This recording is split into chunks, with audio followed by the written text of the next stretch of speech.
வணக்கம் மக்களே, நான் உங்கள் மாயன். இன்றைக்கி சண்டே அதுமா போயிட்டு சிக்கன் பிரியாணி செய்யலாம் அப்படின்னு சொல்லிட்டு ரொம்ப நாள் ஆசை. என் கையால் செய்யணும் அப்படின்னு சொல்லிட்டு சிக்கன் போய் எடுத்துகிட்டு வந்துட்டேன். எப்படி அந்த பிரியாணி செய்கிறது அப்படின்னு சொல்லி பார்க்கலாம் வாங்க.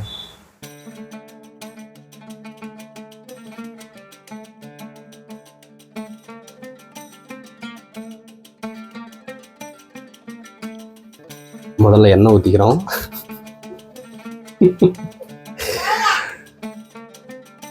ஏங்க இவ்வளோ எண்ணெயா? அடி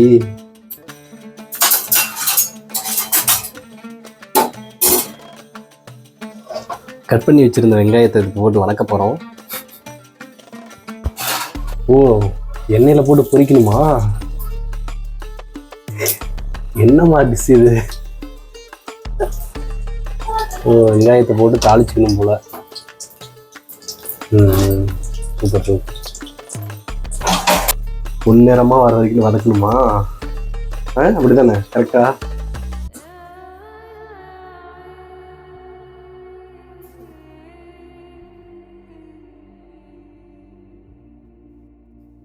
ஓகே,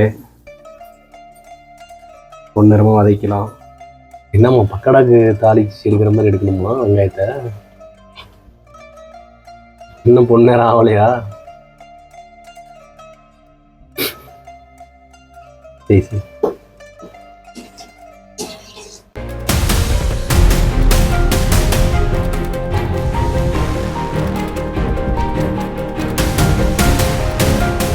இப்போ பிரியாணி செய்கிறதுக்கு நம்ம வெங்காயம் பொரிச்சுக்கிட்டோம். வெங்காயம் பொரிச்சு ரெடியாக வச்சாச்சு. இப்போ என்ன பண்ணுறோன்னா, இந்த சிக்கன் லெக் பீஸை எடுத்து இந்த மாதிரி ஒரு பாத்திரத்தில் போடுறோம். பாத்திரத்தில் போட்டுட்டு இது வந்து கொத்தமல்லி தூள், சிக்கன் மசாலா, மிளகாத்தூள், பிரியாணி மசாலா, இந்த 4 மசாலாவையும் ஆட் பண்ணிக்க வேண்டியதுதான். இப்போ இதில் ஆட் பண்ணிவிட்டு அதுக்கு அடுத்தது கொத்தமல்லி தூளும் கொத்தமல்லி தலையும் புதினா தலை இது ரெண்டையும் வந்து இதில் அப்படியே பரபரன்னு தூவி விட்டுற வேண்டியதுதான்.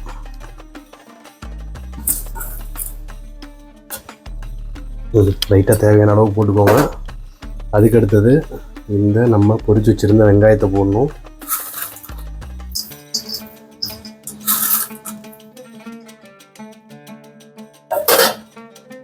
அடுத்தது சோம்பு, கிராம்பு, பட்டை இது 3 சேர்த்திக்கிறோம்.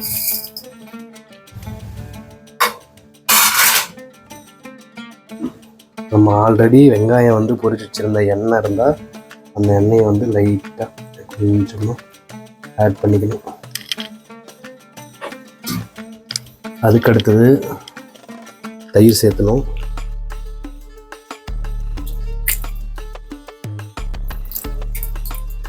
நல்லா தயிரை ஊற்றிக்காங்க.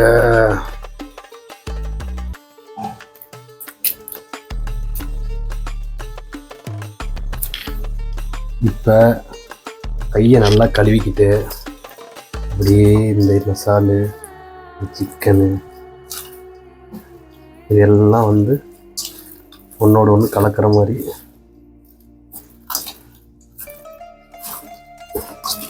நான் ஒரு சின்ன பாத்திரத்தில் போட்டுட்டேன். அதனால் நீங்கள் பாத்திரம் மட்டும் கொஞ்சம் பெரிய சைஸ் பாத்திரமாக எடுத்துக்கோங்க, கொஞ்சம் ஈஸியாக இருக்கும்.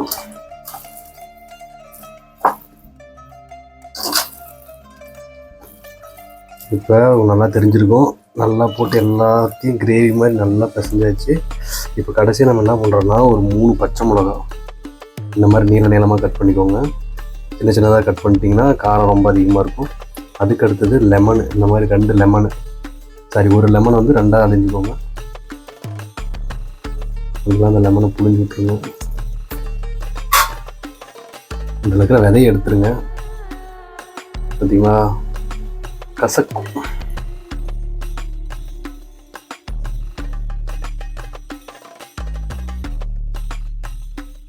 அதுக்கடுத்தது தேவையான அளவு உப்பு.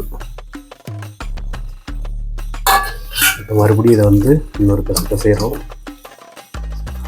பச்சை மிளகாயை ஸ்டார்டிங்லேயே போட்டுருக்கலாம், ஆனால் ரொம்ப காரம் அதிகமாகிடுச்சுன்னா என்ன பண்ணுறதுன்ட்டு லைட்டாக காரமாக இருக்கட்டும் தான் நான் ஒரு 3 மிளகா போட்டிருக்கேன் 1 கிலோ சிக்கனுக்கு.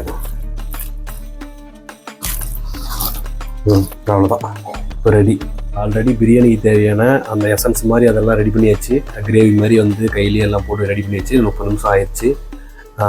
அதுக்கு முன்னாடி நம்ம அரிசி வந்து என்ன பண்ணுறோம் அப்படின்னா, இந்த மாதிரி தண்ணி ஊற்றி அதில் பட்டை, கிராம்பு, அதுக்கப்புறமேட்டு கொத்தமல்லி தழை, புதினா தழை, பச்சை மிளகாய் இது எல்லாத்தையும் போட்டு கொதிக்க விடுறோம்.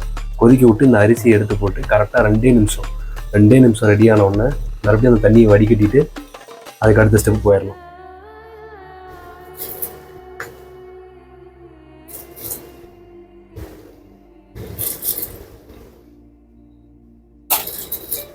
இப்போது பாத்திரத்தில் எண்ணெய் ஊற்றிக்க வேண்டியதான். நம்ம ஆல்ரெடி வந்து தாளித்து வச்சுருந்த வெங்காயத்தை பொரித்து வச்சுருந்த அந்த எண்ணெயவே ஊற்றிக்கலாம்.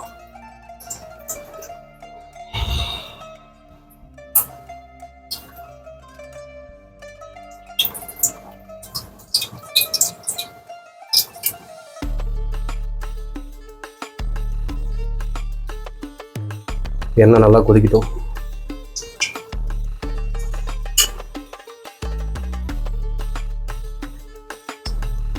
இப்போ அந்த எண்ணெயில் நம்ம ரெடி பண்ணி வச்சுருந்த அந்த மசாலா அது எண்ணெயில் போடுறோம்.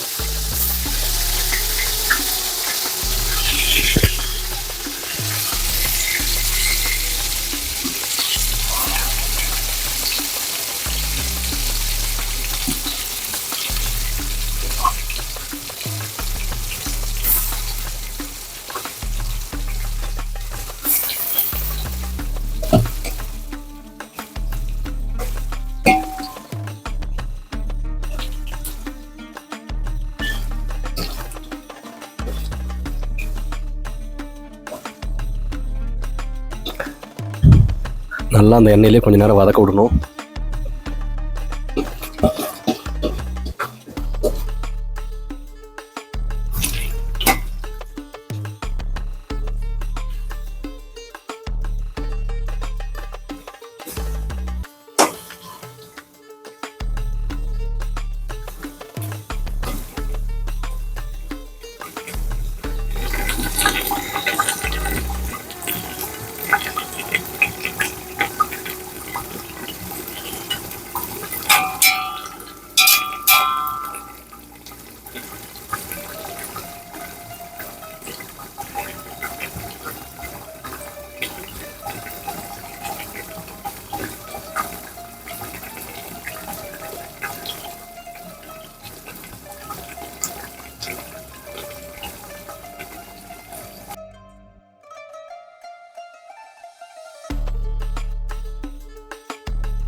அவ்வளோதாங்க, கரெக்டாக நம்ம சிக்கன் வந்து இந்த பதத்தில் வெந்துச்சுன்னா போதும். பார்த்தாவே தெரியும். ஒரு அரை பக்குவத்தில் அந்த சிக்கன் வதங்கி ஒரு அரை வேக்காடில் அந்த சிக்கன் வெந்தாவே போதும். இதுக்கு மேலே நம்ம என்ன பண்ண போகிறோம் அப்படின்னா, இதுக்கு மேலே நம்ம அந்த மழைநீர் சேகரிப்பு தொட்டிலாம் இருக்கும் இல்லையா, கீழே வந்து செங்கல், உலாங்கல், மணல் அந்த மாதிரி இருக்கும் இல்லையா, அதே மாதிரி இந்த சிக்கனுக்கு மேலே வந்து ரைஸ் போட போகிறோம். அதுக்கு மேலே கொஞ்சம் ஆனியன் போட போகிறோம். அதுக்கு மேலே மறுபடியும் ரைஸ் போட போகிறோம். கொஞ்சம் ஆனியன் போட போகிறோம். புதினா இப்படி அடுக்கடுக்காக லேயராக வச்சு பிரியாணி தம் போட்டோம்னா பிரியாணி கம்ப்ளீட்டாக இருக்குது.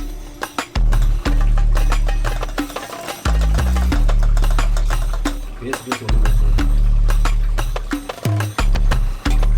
போதும்ண்ணா.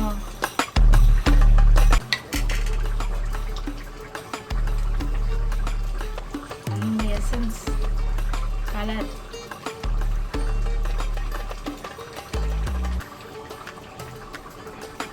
இது வந்து என்னென்னா எசன்ஸு இப்போ பிரியாணியோட கலருக்காக வந்து ஊற்றுறது. எசன்ஸ் வேணும்னா ஊற்றிக்கோங்க, வேணா தேவை கிடையாது. ஒரு சிலர் வந்து ஒயிட்டாக பிரியாணியில் சாப்பிட்றது பிடிக்கும், ஒரு சிலர் இந்த மாதிரி கலராக சாப்பிடுவாங்க.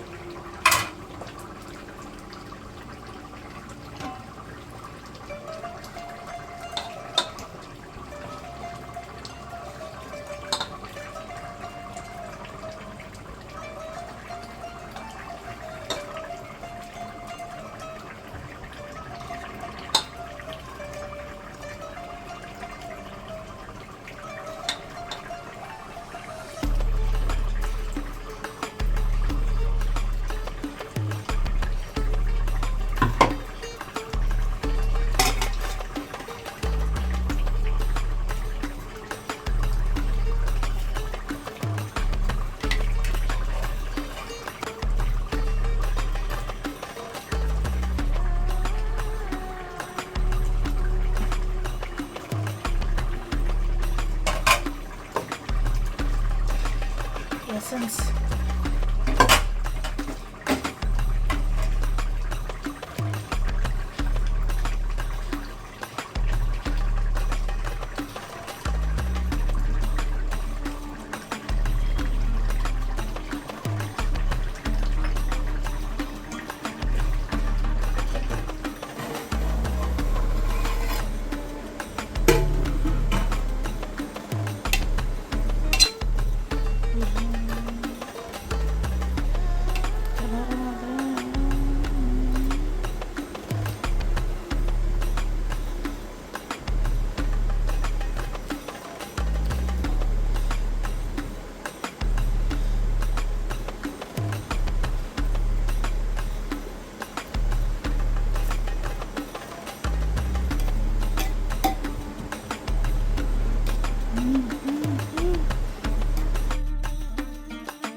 மக்களே, பிரியாணி ரெடி ஆயிடுச்சு.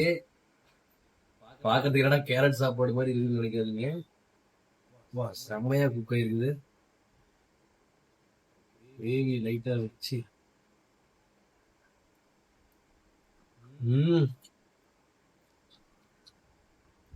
செம்ம டேஸ்டா இருக்கு. நல்லா குக் ஆயிடுச்சு.